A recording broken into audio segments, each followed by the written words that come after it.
Well, good afternoon and welcome to Overdevest Nurseries. It is, as you see, a beautiful day in springtime. There's a lot going on. We're busy sending out plants all over our region to our partnering garden centres, and of course what we're doing is sending out a wide selection of all different sorts of plants: trees, shrubs, perennials, climbers, roses, you name it, they're going out to the garden centre. And somehow, even though we're growing over 2,000 different varieties, there never seems to be enough. We're looking all the time to see if we can make improvements, if we can find better selections, and the whole idea, of course, is to make your gardening a little bit more successful. Well, today I wanted to give you an update on some trials that we've been doing here on the nursery that are really quite exciting and we think hold a lot of promise into the future, especially if you're interested in growing some rhododendrons. And I don't need to tell you that when you walk into a garden and see a beautiful rhododendron, or better still, a whole group of them growing there, it truly is a beautiful sight. That's why they're often called the aristocrats of the garden. But growing them here in this region, that's the Mid-Atlantic and Northeastern states of the U.S., can be challenging. We've got cold winters and hot summers.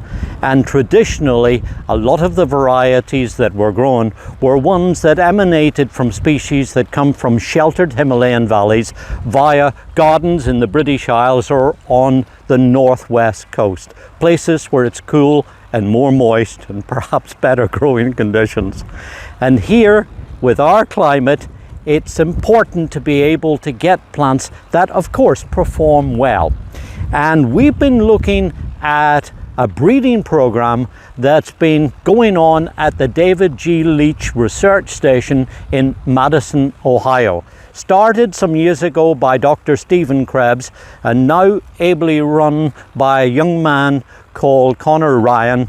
It's a program that brings with it a lot of promise, because you see they've been doing valuable work in developing cold hardy rhododendron varieties that display resistance to a disease called root rot, which wreaks havoc here if you've got less than ideal growing conditions for rhododendrons. And just to explain, Dr. Krebs and his colleagues recognized that along with finding varieties that do well here in our region, that's put up with our cold winters and hot humid summers, that having varieties that are susceptible to this disease is a problem. So they set out to screen 57 different varieties, and out of those they found that 6 were moderately resistant, and very importantly, they found 7 demonstrated a high level of resistance. So then, armed with that information, they embarked upon a breeding program during the late 1990s. And the idea was to cross some of them with other ones that they knew had really good garden characteristics, including some of the ones that Dr. David Leach raised, which is why the research station is called that. And then, very interestingly, when they raised the seedlings, they deliberately inoculated them with the disease. The idea, of course, was to find the ones that had inherited the disease resistance. And then after growing those seedlings on and evaluating them, and then putting those ones through even more rigorous trialing and testing, 5 colourful compact growing beauties were selected. And we've been lucky enough over the last few years to get some of their selections for us to trial here in the nursery. Now, it's still early days, our trialing is still ongoing, and some of our findings are still preliminary, but already we're seeing significant improvement. And in these varieties, we're seeing that they're demonstrating a high level of resistance to that root rot that I was talking about. So I thought today what I'd do would be to give you a little sneak peek at what we're seeing at the varieties here. And there's 5 of them in 5 different colors, so that then you at least begin to understand and see what we're trying to do here. what the benefits are of modern plant breeding, and then when you go along to some of our partnering garden centres, you might just be lucky enough to see some of these beautiful plants turn up there, and you might want to try them out in your own garden. So we're excited to think that maybe, just maybe, we might be able finally to be able to come forward with some top performing rhododendrons that will give us, as you see, absolutely gorgeous colour in compact habits, because these get to about 4 foot high with rich dark green foliage. As you see, they tend to spread out. The common characteristic is to spread out a little wider than tall. So think of them about 4 foot high and possibly going out to about 6 foot or so. Now, the one that we have been working with at the start is this variety here, which is called Holden's Pink Flare.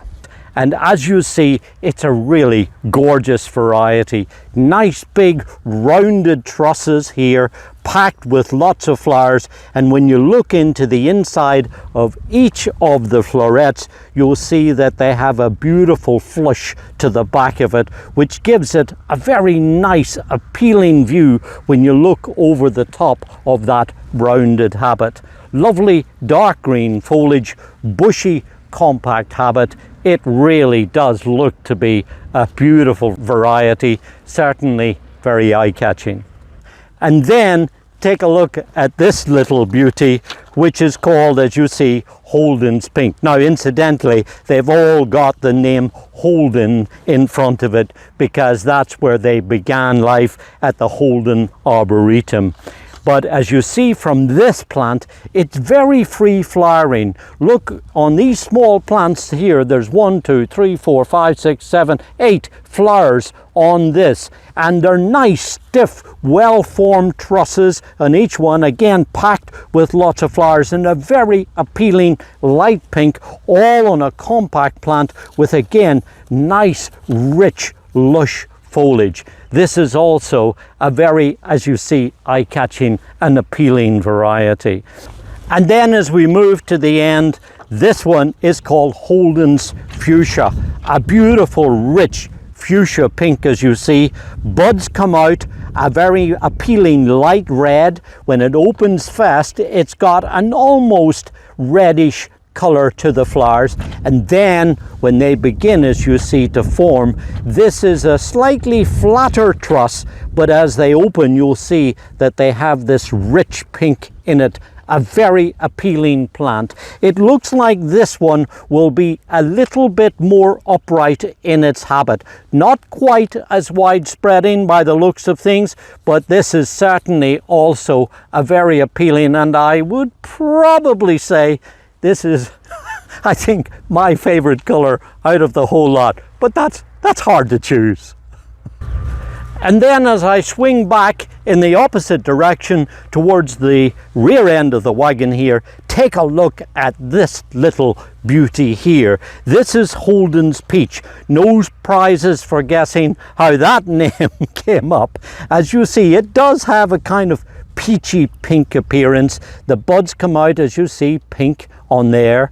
Then as they begin to open, you start to see lemon yellow in the inside of each of these florets, and you'll also see that this one seems to be a little bit more compact and more squat in its habit. This one looks like it's going to be wider rather than tall. So this one's probably going to wind up at about 3.5 foot or so, and perhaps spread out to make a wider, more compact plant too.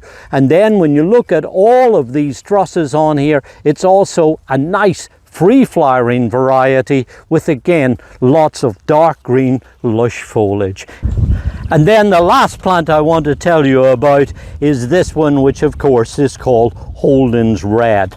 And as you look at this one, you'll see that the trusses on this plant are a little different. They tend to be shorter and squatter, nice florets inside here, tightly packed. When the buds emerge first, as you see, they are nice big fat buds showing a lot of promise. And then when this one opens, it has this bright red with a paler almost pink center to each of the florets. Then when they open up, there's a flare towards the back of a lighter pink. A very appealing habit with dark green glossy foliage again, and this one looks like it's going to be a fairly upright grower, possibly I would say around about 4 foot high, but has, as you see, a nice free flowering ability, and therefore would probably make a nice eye-catching plant too. So there you have it, 5 exciting new varieties that show a lot of promise. The trials are still ongoing. Stay here on this channel, check it out, because we'll be giving you updates on their performance as we continue with our trials. It's yet another example of how we are continually making huge efforts, leaving no stones unturned, to bring you the best performing garden plants we can lay our hands on. And also, of course, check out some of the other videos on rhododendrons that we have here on this channel too, because over the years we have come up with a line of the best performing varieties that we have found do well in our region here in our Mid-Atlantic and Northeastern states. This is David Wilson. Enjoy your gardening. It's good for us. And it's good for our environment too.